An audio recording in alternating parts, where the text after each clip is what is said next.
ଅଛନ୍ତି ସିଂହ ବିରାଜମାନ ଅଛନ୍ତି, କିନ୍ତୁ ଭିତରେ ଯେଉଁ ଦେବୀ ଅଛନ୍ତି, ଯେଉଁ ମା ଅଛନ୍ତି ଅପୂଜା।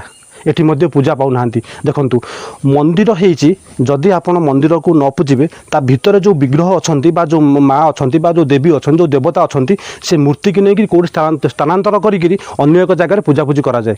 କିନ୍ତୁ ଏଠି ମୁଁ ଦେଖିପାରୁଛି ପ୍ରଥମ ଥର ମନ୍ଦିର ଅଛି, ସବୁ ଠିକ୍ ଅଛି, ଭିତରେ ମଧ୍ୟ ଦେବୀ ଅଛନ୍ତି, କିନ୍ତୁ ପୂଜିବାକୁ କେହି ନାହାନ୍ତି। ପାହାଡ଼ ଭିତରେ ଯେଉଁ ରତ୍ନଗିରି ପାହାଡ଼, ଯାହାକି ତଳେ ବିରାଜମାନ ଅଛନ୍ତି ମା ଭଟ୍ଟାରିକା ଅଛନ୍ତି, ଯାହାକି ମୁଁ ଆପଣଙ୍କୁ ସମ୍ପୂର୍ଣ୍ଣ ଭିଡ଼ିଓ ଦେଖେଇଲି, ମାଆଙ୍କୁ ଦେଖେଇଲି। କିନ୍ତୁ ସେଇ ତାରି ଉପରେ ସେଇ ଯେଉଁ ରତ୍ନଗିରି ପାହାଡ଼ ଅଛି, ସେଇ ପାହାଡ଼ ଉପରେ ଯେଉଁ ଦେବୀ ବିରାଜମାନ ଅଛନ୍ତି, କିନ୍ତୁ କାହିଁକି ଅପୂଜା ଅଛନ୍ତି?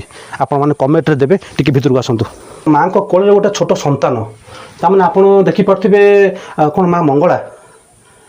ମୁଁ ଜାଣିପାରୁନି, କିନ୍ତୁ ଦେବୀ ତ ଦେବୀ, ମା ତ ଆମର ମା ଶାରଳା, ମା ମଙ୍ଗଳା, ସମସ୍ତେ ଆମର ମା। ତେଣୁକି ଇଏ ବି ଆମ ମା। ଭକ୍ତିଭାବ ପୂର୍ଣ୍ଣ ସହିତ ମୁଁ ଆପଣଙ୍କୁ ଏଠି ନମସ୍କାର କରିପାରିବି।